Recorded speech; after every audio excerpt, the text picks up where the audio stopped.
Isayas, Kabanata 63.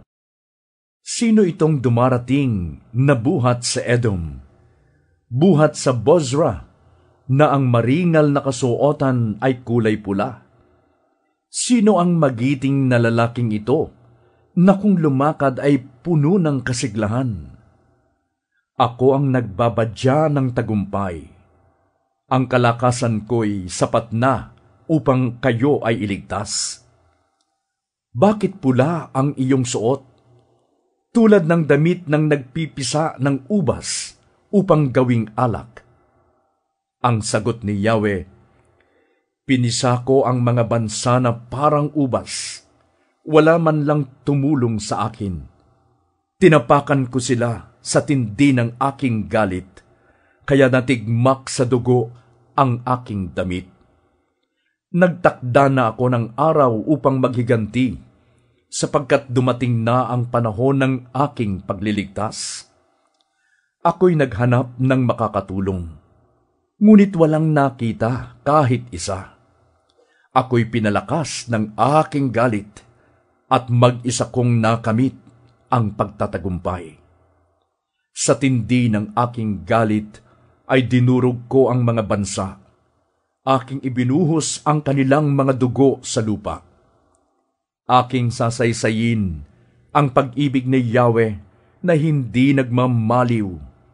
Pupurihin ko siya sa lahat ng bagay na kanyang ginawa para sa atin. Tunay na kanyang pinagpala ang bayang Israel dahil sa kahabagan niya at wagas na pag-ibig. Sinabi ni Yahweh, sila ang bayan ko na aking hinirang, kaya hindi nila ako pagtataksilan. Iniligtas niya sila sa kapahamakan at kahirapan.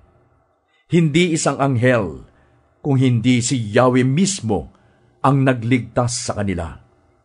Iniligtas sila dahil sa pag-ibig niya't habag na sa simula pa ay kanya nang ipinakita. Ngunit sa kabila nito, sila'y naghimagsik at pinighati nila ang kanyang banal na espiritu. Dahil doon, naging kaaway nila si Yahweh. Pagkatapos, naalala nila ang panahon ni Moises, ang lingkod ni Yahweh.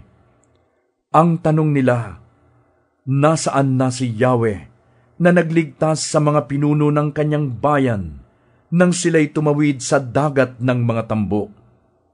Nasaan na si Yahweh na nagbigay ng kanyang banal na espiritu kay Moises? Sa pangalan ni Yahweh, hinawi ni Moises ang tubig ng dagat, kaya ang Israel doon ay naligtas. At siya ay natanyag sa lahat para sa kanyang sarili. Natawid nila ang karagatan sa tulong ni Yahweh, parang kabayong matatag na hindi nabuwal.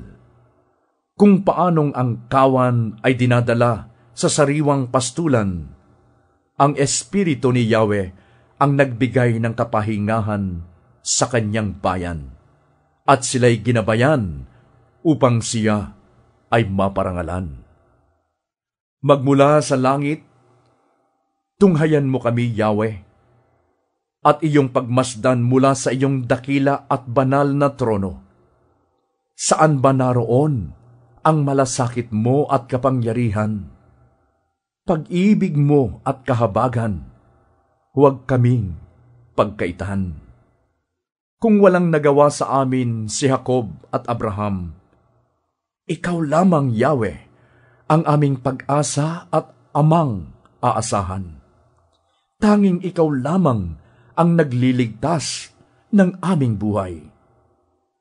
Bakit ba, O Yahweh, kami tinulutang maligaw ng landas, at ang puso namin iyong hinayaang maging matigas?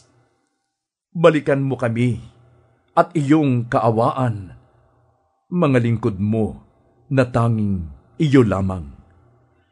Kami na iyong banal na bayan ay sandaling itinaboy ng mga kaaway. Winasak nila ang iyong santuaryo Ang turing mo sa amin ay parang hindi mo pinamahalaan.